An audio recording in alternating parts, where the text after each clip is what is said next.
District. Good evening. I'm Veronica Dela Cruz. I'm Ken Bastide, and tonight, rideshare companies Uber and Lyft are considering a $21 per hour minimum wage for their drivers, among other employee protections. The change comes on the heels of a driver-led protest that crossed California. Night Beach Vazquez asked drivers tonight, is this enough?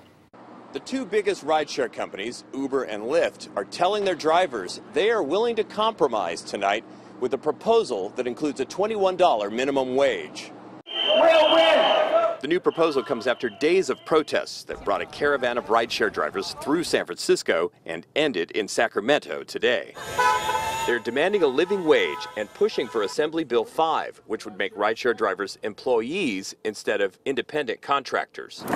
Lyft is urging its drivers to talk their legislators out of the bill, saying it could cause the company to offload or lay off hundreds of thousands of drivers. It could cost customers more money and make them wait longer for a car. Instead, Lyft says it is willing to compromise with drivers, promising they would get paid at least $21 an hour, provide some benefits, and make sure drivers get their voices heard within the company. Quote, Lyft is advocating for an approach in line with the interests of our drivers by modernizing century-old labor laws while also having some basic protections like a minimum earnings floor, a system of worker-directed portable benefits, and representation. $21 an hour is an insult to drivers.